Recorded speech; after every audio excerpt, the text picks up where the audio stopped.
Hello, I'm Sunny Williams. I'm up here on the International Space Station. So this is Node 2. This is a really cool module.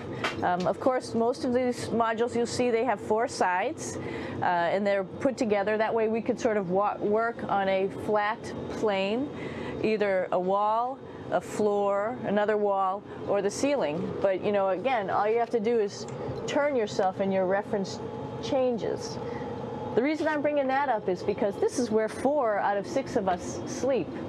And so people always ask about sleeping in space. Do you lie down? Are you in a bed? Not really, because it doesn't matter. You don't really have the sensation of lying down. You just sit in your sleeping bag. So here's one sleep station right here. I'm going in right now. You can follow me if you want. So I'm inside. It's sort of like a little phone booth, but it's pretty comfy. I've got a sleeping bag right here that we sleep in, so we don't have sort of like a little bit of a cover. We don't fly all over the place.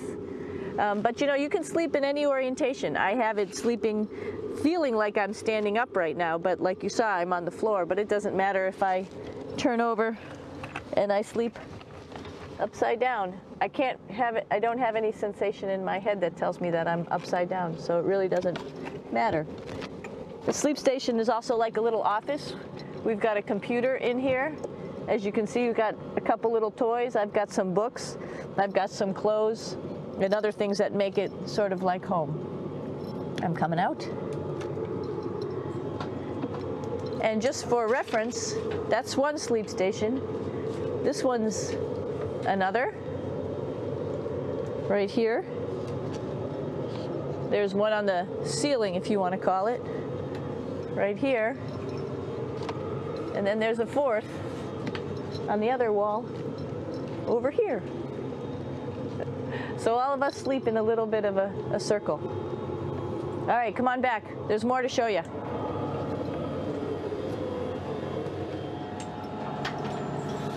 I know that there's some questions about how to use the bathroom and how do you actually live in space like normal, like at home. I mentioned real quickly about getting up in the morning and brushing your teeth and washing your face. Well, how do you do that? Well, here is the bathroom essentially. You get up in the morning and we have a little kit and it has all the essential things that you need, like your toothbrush and toothpaste and brush. See how much better the brush makes my hair look? I'm just joking. It still stands up straight. It doesn't matter where you are. It's always going to stand up straight while you're up in space. A lot of people ask about toothbrush and toothpaste. So, luckily enough, toothpaste, you can do it upside right this way, is sticky, and so it sticks to your toothbrush. No problem. Another cool thing is that water sticks to your toothbrush too. If you can see it, I'll have some water come out. The water is pretty neat up in space. It'll stick to your toothbrush and it will make a big bubble, and that's just by surface tension. And then you can drink it. So a lot of people ask about what do you do with the toothpaste after you brush your teeth.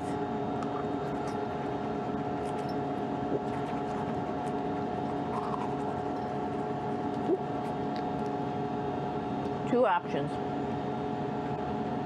Swallow it, and it's sort of like mouthwash, but it tastes a little gross. Or you can just spit it out in a paper towel, and then you don't have to worry about it. Swallowing thing I wouldn't recommend at home.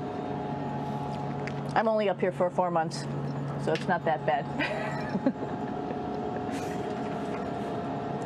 One of the most pressing questions about living in space, of course, is the bathroom. So let's take a look at that little piece of work. Come on in.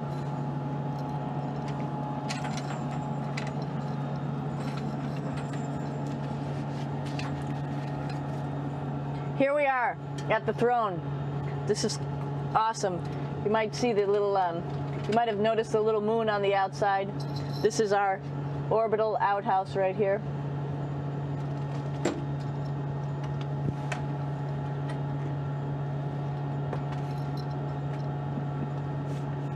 And of course, it serves for 2 functions. Number 2, right here. I'll show you. But you see it's pretty small, so you have to have pretty good aim, and you'll be ready to make sure things get let go the right direction.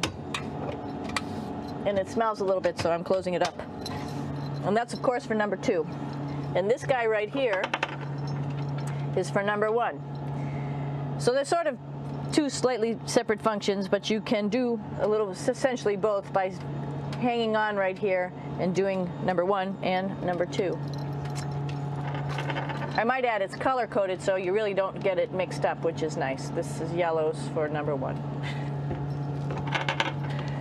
And also there's a selection of paper. People always ask about toilet paper. What do you do with toilet paper? What kind of toilet paper do you have? We have gloves, just because sometimes it does get messy. We have some Russian wipes, which are a little bit coarse if you like the coarse type of toilet paper. We have some nice tissues, which are nice and soft if you like soft toilet paper. We have Huggies, just for any cleanup. You know, we were all babies once, and this sort of helps. And then if things get really out of control, we have disinfectant wipes, just to make sure we clean up here. Because, you know, just like the water I showed you, the number 1 stuff can sort of go all over the place if you don't aim correctly. And did I mention both of these have a little bit of suction, so they should keep things going in the right direction. But like I said, sometimes things get a little out of control if you are out of control yourself flying around. So we have lots of protective stuff. And of course, you do have your privacy. There's a little door, so other people know that you're in there. Here's a pretty cool place. This is sort of like in your house where everybody meets in the morning. After you wash your face, brush your teeth, you want to find something for breakfast. And this is our kitchen. You might notice there's all sorts of foods here. It's like opening the refrigerator. You got all your different stuff that you want to have: drinks, meats, eggs, vegetables, cereals, bread, snacks. And that's a good place. That's where you find all the candy. Side dishes, and then some little power bars just in case. So we have all this type of food. Some of it is dehydrated, and so we have to hydrate it, fill it up with water. Some of it is already made, and then all we have to do is heat it up. So something like this, I'm pulling out barbecued beef brisket. Pretty yummy. Not only is this food made in the US, but we also have food here from Japan. We've got Russian food. As you can see, all these red containers are filled with food that's from Russia. And then we get some of our specialty stuff, some things that we like, some of our favorite stuff that your family can send up. In fact, I like fluffernutters, and so I got sent up some fluff so I could make my fluffernutter with peanut butter. So you have a lot of food up here, no problems.